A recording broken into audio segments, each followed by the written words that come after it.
Hello and welcome to the Pillory. Today we are looking at the 2021 reboot of Mortal Kombat, released internationally on April 8th, 2021, and in the US on April 23rd, 2021. The film received a 55% from critics and an 86% from audiences on Rotten Tomatoes. Whether these reviews have any merit to them, however, is up to us to determine. As this is the first movie to be put into the Pillory, I'll give you a quick rundown of what to expect.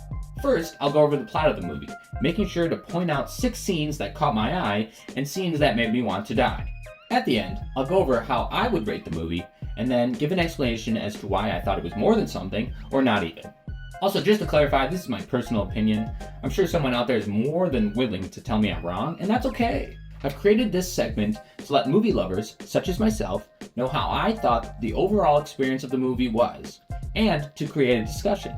And since I'll be going over the plot of the movie, there will be spoilers. Can't have a movie review without reviewing the movie. So please watch the movie first, then come back and see how my review compares to yours. Or don't, I mean honestly, who the hell am I to tell you how to live your life? Anyway, with the explanation out of the way, it's time to bring forth the cues and slap Mortal Kombat into the Pillory.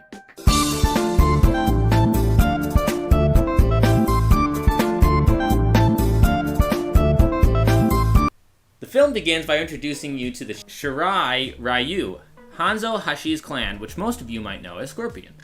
The camera pans around as you meet Hanzo's wife, son, and even baby daughter. Honestly, Scorpion knows how to pick a fucking pad, though. I mean, you have the magical forest, the mystical gardens, and then you walk up to a sick-ass 17th century Last Samurai-looking ass house. It's good, really. But Hanzo ain't got time for that shit, because he's one thirsty motherfucker. It's here we get our first look at the magical dragon tattoo that will let our viewers know who our main characters will be. As Hanzo starts scooping some water, his daughter won't settle the fuck down, causing Sub-Zero to get pissed. He orders the Lin Kuei to just murder anyone in sight, as a man is thrown against his door and just straight shivved through. And in case you were scared that this movie wasn't going to show enough gore, you'll be happy to know that it only gets better from here. Deciding to not join in on the fun, Hanzo's family tries to hide inside the open-ass house as the other Shirai Ryu get murked outside. They get murked outside, not inside. What am I saying? In the midst of finding their pro hiding spot, a man in a blue robe comes running in with a sword, chasing the family through the house and quickly saying, "Did I say you could leave?" He then throws his sword down, realizing he's in control of the situation since Hanzo's not in the house, because he's filling up fucking water. His wife kind of just shits herself as Hanzo's son steps up to Sub-Zero and asks if he wants a fucking piece. Sub-Zero promptly educates the child on how much money he saves a year on ice by freezing his hand?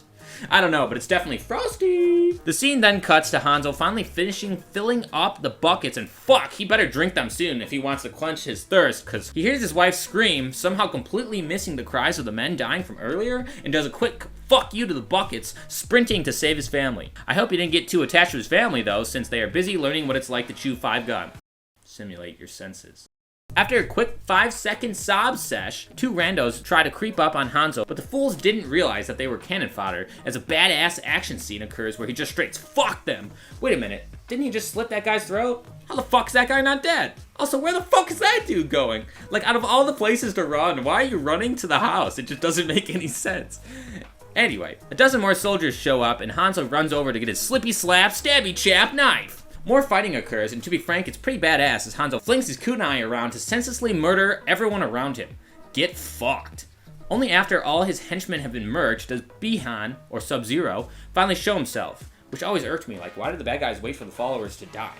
Aren't any of them friends? Wouldn't it be easier to fight together? I don't know.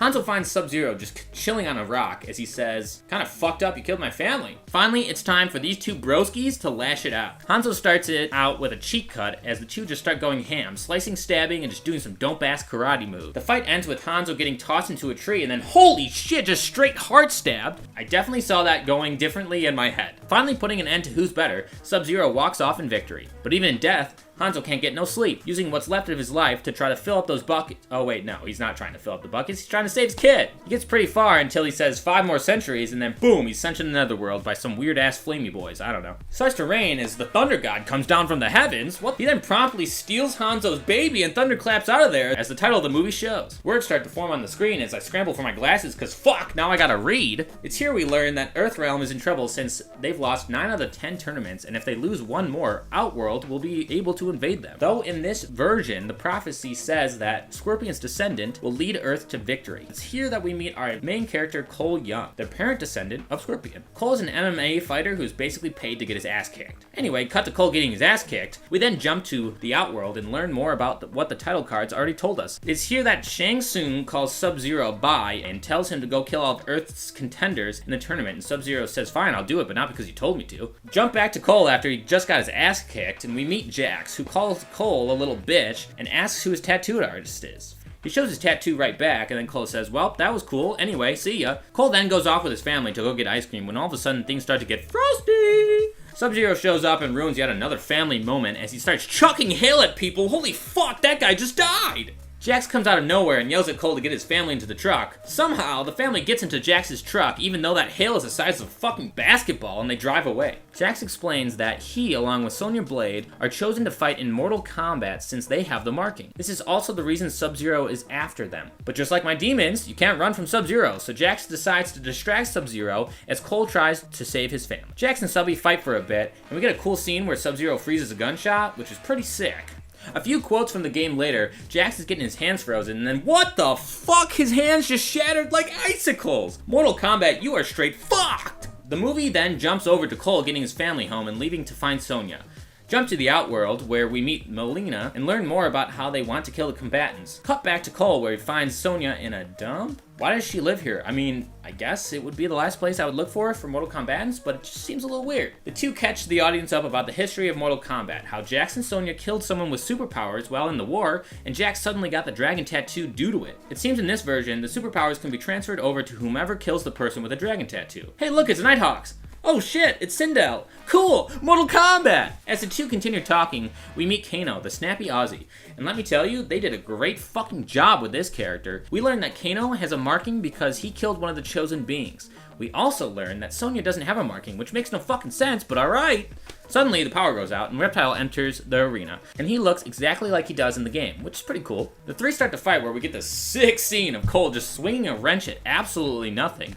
Fucking Cole. Kano fights Reptile after a nice action scene between the four of them, and then Kano just rips his fucking heart out! Seriously, is every kill going to be like this? Because that would be amazing. The three come up with a plan to head to Raiden's temple, since legends say that contestants would train here for Mortal Kombat. Jumping on a plane, they fly air Kano, and we get to see some more weird Scorpion Cole flashbacks? I don't know. It was at this point that I thought that Cole was Scorpion's son, but he's actually more like his great-grandson because Raiden saved his daughter back in like the 1800s, and now all of a sudden it's 2021, and so it's definitely been a hot minute.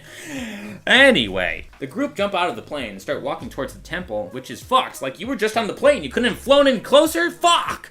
As they're walking, Kano says a ton of Kano things, and Sonya gets pissed, and they get in a tussle, and she basically kicks his ass. Again, I don't understand why she doesn't have a dragon tattoo.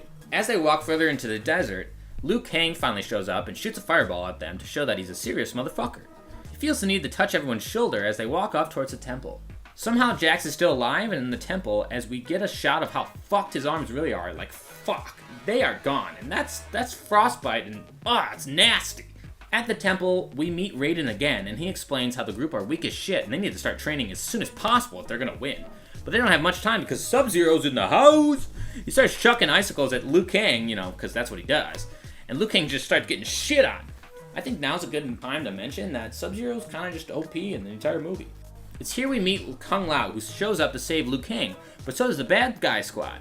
Shang Tsung and Raiden start arguing over whether or not Mortal Kombat should take place, and then after feeling threatened, Raiden puts up a large lightning shield to buy them more time to train. The baddies leave for now, and it's time to train. Liu Kang explains how the Mark of the Dragon allows the wielder to use and build Arcana. They then go on to train as the actual moves from the game are flashed about. I really love the choreography for the fight scenes. They really did their research, and it's refreshing to see. The training continues as, holy shit, Liu Kang's fucking ripped! Like, how the fuck was he hiding all that under a tunic? What the? After training, Cole is patched up by Liu Kang, where we learn that Liu Kang was just an orphan who didn't have a tattoo until he killed another orphan so he could fight with Liu Kang. Which, I don't know why we need to make Liu Kang weird like that, but okay. Back to the training, and it's going poorly as everyone is discouraged and worried about the fight ahead. Also, Jack's arms are just noodles. Like, why are you even gonna replace them if you're just gonna stick fucking pencil lead on his arms? Jump to dinner, where Kano starts to agree with me on Jax's arms, as well as continue to just be a straight asshole to Kung Lao and Liu Kang. Kung Lao insults Kano right back until Kano gets so mad his arcana shows, shooting out a laser beam from his eye. Someone get this man an egg roll! The scene cuts once more to training, and more of Cole getting his ass kicked, this time by Kano. Again, I'm starting to think that this guy does absolutely nothing in the film. Like, how can this guy be our main character? While taking a break, Cole gets reamed out by Raiden again, where he explains that Cole is the descendant of Hanzo Hashi, aka Scorpion, and needs to stop being a little bitch and start pulling people over to him. For fuck's sake, Cole! It's not that hard! Start pulling people! Let's go! Cole then decides that Raiden is mean and leaves to be with his family instead. Back in the Outworld, we meet the rest of the evil crew, where they hatch a plan to turn Kano over to their side so they can get through Raiden's shield and kill the other combatants. We also get to meet Prince Goro, who is a sick-ass character, and he always will be. Jump again to Raiden's temple, where we meet Cabal, who convinces Kano to disable a shield by attacking his ego. Cabal explains that he'll become rich if he changes side, and so Kano says, sure, why the fuck not? Meanwhile, Cole finds his family suddenly under attack by Prince Goro. Fuck yes, this guy's sick. Cole's gonna get fucked. Kano laser beams Raiden's staff and Outworld attacks. Earth's champions start getting wrecked as an action scene happens, swapping between Cole getting fucking wrecked by Goro and the others getting fucking wrecked at the temple. I won't go over all of the fight scenes since it's so long, but essentially, Sonya gets stabbed by Mileena, Liu Kang gets his ass beat by Cabal, Jax gets hammer slapped by that guy, and the only other person who really holds their own is Kung Lao, who in a fight between the succubus lady knocks her to the ground and saws her in half with his hat saw. What the actual fuck is this movie? After that, we cut to Cole fighting for his life against Goro, and as his family is about to get murdered, Cole awakens his arcana, creating armor around his body? It seems his armor allows him to absorb blows and then use it to empower other attacks? I'm not really sure, it never really is explained. The real fight begins as Cole just gets blasted over and over until he uppercuts the shit out of Goro. Goro then gorilla stomps Cole, which in turn creates these weird weapons that Cole uses to rip Goro apart. There is some decent CGI, blood and gore as Goro is defeated. But ultimately, I'm pissed because Cole kinda sucks, and how could he beat Goro with a Power Rangers suit? Stupid Mortal Kombat. Back at the temple, Jax unlocks his arcana when trying to lift a boulder off Sonya, which she would be completely crushed by, but you know, plot armor. Raiden shows up and teleports Cole back to the temple where everyone regroups. Raiden then does what he's best at and starts spitting some salt. As the group is about to get teleported away, however, Cole gets hit by Sub-Zero. You know, the icicle move. Kung Lao tries to save Cole, but then no, he gets his soul sucked out. That's fucked. I mean, after the hat thing, like, fucking Mortal Kombat. The group is then teleported to the Void, where Liu Kang is really sad about losing Kung Lao, which, to be fair, I mean, best character, so, I mean, can you blame him? Raiden explains why he's been a little bitch the whole movie, as it seems that the gods are not allowed to fight in the tournament, even though Shang Tsung has been fighting the whole time, so really, is Raiden just trying to lose? Anyway, the group decides to split the enemies up and fight them one-on-one, since Raiden can teleport anyone, anywhere. More fights happen as Jax fights Hammer Man, Sonya fights Kano, Liu Kang and Cole fight Mileena and Cabal, and even though 2 seconds ago they were just getting their asses beat, they're suddenly good at fighting because, you know, plot armor. The good guys win, with the Hammer Man getting his head clapped, Kano taking a gnome to the eye socket, holy. Cabal gets burnt to a crisp in probably the least gory scene of the movie, and Mileena gets her insides blown away by Sonya's new superpowers that she gained after killing Kano, because, you know, like, why the fuck wouldn't Sonya be a champion in the first place?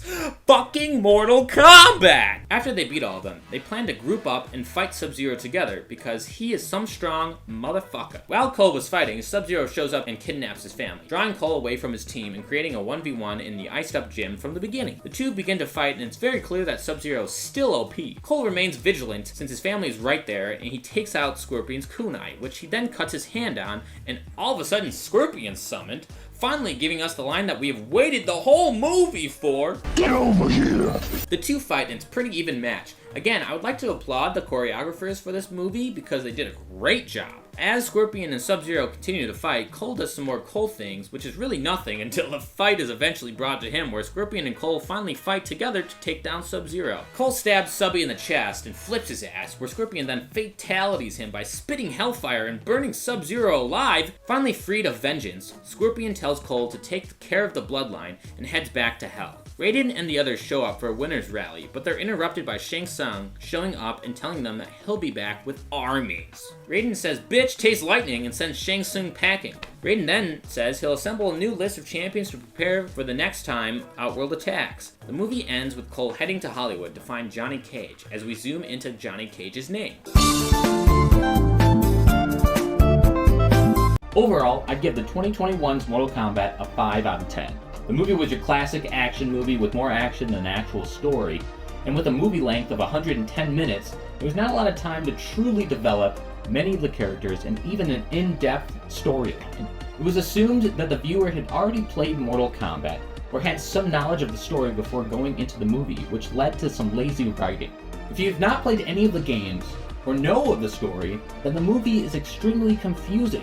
It lacks the explanation required for a viewer to really care about the characters, which if you couldn't tell, I've played 1 or 2 of them. I have, however, binged a story summary of the new game on YouTube. So another issue I had was that many of the likable characters were killed off way too quickly. This forced the viewer to try to feel for the main character, and let me just say, Cole is a loser. The guy never really tries to do anything other than get his ass kicked over and over, and then when things get tough, he just sticks his nose down and goes, "Oh, life is so hard." Like, yeah, it is, but that doesn't mean you give up. Then somehow his family's in danger and his entire character profile shifts. We're also only given a small insight into his backstory, that he was some famous fighter that had a fall from grace. But nothing in his character shows this. It's just very unrealistic, and it makes it hard for me to connect with Cole as a whole. I also really hated that we have these clear, epic characters like Scorpion and Sonya that are only being held back simply so that the plot can develop. I love that Hiroyuki Sanada plays Scorpion, and it pained me to see that he only gets 30 minutes of screen time. We have an esteemed actor, and we use him as a supporting role like, brah, come on. It also confused me that they made Sonya not have a dragon tattoo simply because they wanted her to kill off Kano for no reason other than conflict. I understand that stories need conflict to create plot, but man, this was some lazy ass writing. There really was no reason to have this in the movie. That being said, this movie has some epic fight scenes with intense gore and amazing choreography, which really carries the film to the end. I mean, getting sawn in half by a fucking hat out of nowhere? Fucking metal! Having your arms frozen and then completely shattered? Fucking metal! The scenes were also shot very well, making sure no scene was inactive. I mean, all the scenes with Sub-Zero had this amazing snow effect, and it really made me enjoy his time on screen. I just wish we had more time with Scorpion. I mean, the beginning fight and the last fight between Hanzo and Bi-Han were great. It almost felt as if they blew the budget on the film with just these 2 fights. That being said, the other fights were good. It was just clear that the other ones were on a completely different level. I mean, it's like playing the Cell Games arc and then playing fucking Yu-Gi-Oh! At Pegasus arc. Like, are the stakes high with both? Hell yes, but obviously beating someone with your fucking fists is a little different than sending someone to the Shadow Realm. And if you're going to watch anything from this movie, it should be the end fight. I could go further into details about it, but I feel like I've said it. They also threw in a lot of movies from the game, like the Ice Clone, the Ice Wall, the Ice Blast. You can tell the director was a Sub-Zero man. Anyway, all in all, I'd say the movie was definitely better than your average action movie made post-2015, but not amazing in any sense. If I had to give it a score based on the Rotten Tomatoes scale, I'd say it's a solid 55. Apparently the audience disagreed with me, however, giving it an 85%. I mean, I don't know who's walking out of this film thinking, hell yeah, this movie was as good as The Matrix, but they're fucking wrong. And for those of you who don't know, The Matrix has the same audience score as this movie. Let me just say that again. The Matrix has the same audience score as this movie. What? Personally, I think it was all just hype from the video games that put this movie so high up on the audience mind, but hey, maybe that's just me. Now, did it have badass scenes? Hell yeah, it did.